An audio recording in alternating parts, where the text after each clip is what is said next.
कराची की एक पुरानी इमारत है एदुलजी सोपररक एडलजी सप्ताक। लोग कहते हैं कि ये इमारत 100 साल से भी पुरानी है। आज भी लोग इसे हॉन्टेड कहते हैं। ये कहानी है एक लड़के की जिसने एक रात वहां गुजारी थी। उस रात अहमद और उसके दोस्त ने सोचा कि वो इमारत के अंदर जाकर देखेंगे। वो डरने वाले वीडियोस बनाने के शौकीन थे। उन्होंने सोचा क्यों न एक एक्सपेरिमेंट किया जाए। अंधेर में इमारत का दरवाजा खुला हुआ था। अंदर जाते ही उन्हें ठंडी हवा का एहसास हुआ। अहमद ने अपना कैमरा ऑन किया। अचानक पीछे से आवाज आई, यहाँ आने वाले कभी वापस नहीं जाते। आमिर ने सोचा कि शायद उसके दोस्त ने जोक मारा है, लेकिन जब उसने मुड़कर देखा तो कोई नहीं था। फिर दूर से एक और आवाज आई, जैसे कोई रो रहा हो। वो आवाज एक बच्चे की थी।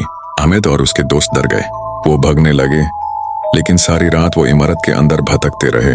वो दरवाजा नहीं ढूंढ पा रहे थे। सुबह होने तक वो इमारत के तहखाने बेसमेंट में फंस गए। वहां एक पुरानी डायरी पारी हुई थी। उसमें लिखा था, यहाँ एक छोटा बच्चा मारा गया था, अब उसका रूह कभी सुकून नहीं पाता। अचानक से अहमद ने देखा कि एक साया उसकी तरफ बढ़ रहा है। उसने चीख मारी, छोड़ो मुझे। फिर सब कुछ खामोश हो गया। 2 दिन बाद अहमद को इमारत के सामने पड़ा हुआ पाया गया। उसका कैमरा उसके हाथ में था, लेकिन वीडियो में कुछ भी नहीं था सिवाय एक बेचैन आवाज के जो बार बार कहती थी, यहाँ आने वाला कोई बचता नहीं। आज भी लोग कहते हैं कि रात में कोई भी एदुलजी सोपररक के पास जाता है तो उसे एक बच्चे के रोने की आवाज सुनाई देती है।